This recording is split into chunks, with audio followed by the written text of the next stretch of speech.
Okay, this is the bit between morning tea and lunch, and this is the hardest bit of the whole day. This is where you're really going to have to work. We want to be looking at what's the most effective way to make these things work.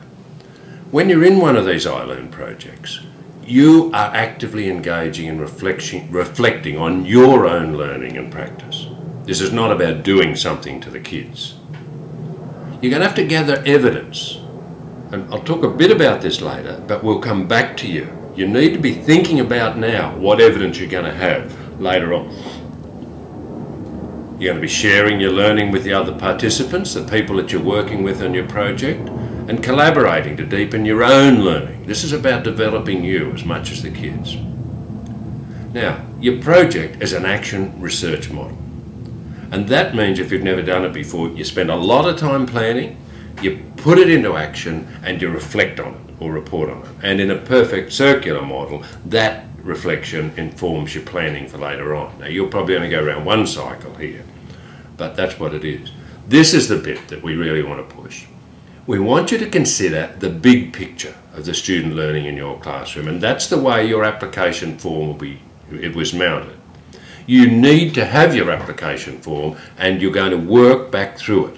Of course, we found in the past that a lot of people simply throw that application form together in a hurry at the end of term one. Today is about deepening that.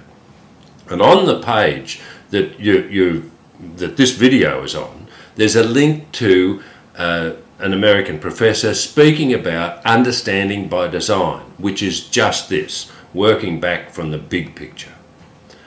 What's the big question around your unit of work? You know, it's not necessarily the Amazon rainforest or the Lake Eyre.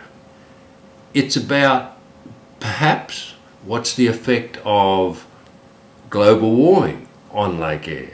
What could be the possible results if the atmosphere for people living around or the ecosystem at Lake Eyre? So it's a deeper issue than just we want to look at Lake Eyre and make a video of it. Obviously it will be connected to your syllabus. I presume you're sort of working in terms of that. What are the outcomes you're after? You need to know these before you start. Right? It's no good saying, oh, we'll start looking at Lake Eyre, and as you get into it, you decide what your outcomes are going to be. How are you going to assess whether you've got there? There are sections on that application form for you to actually write down what you're going to assess.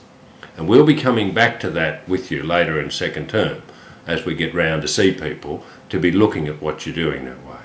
The inevitable technical barriers will come up, and how are you going to evaluate during and after the project.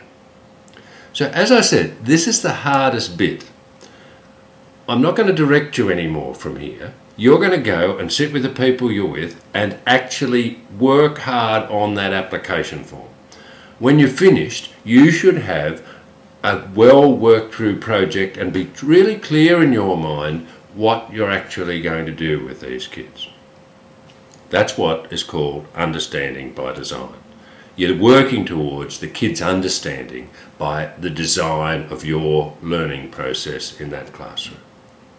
Now this takes you through until lunchtime, and this afternoon you'll have a chance to put the detail in about work dates and stuff like that. This is getting to the point where you are really happy with that application form. Okay, off you go, enjoy yourself.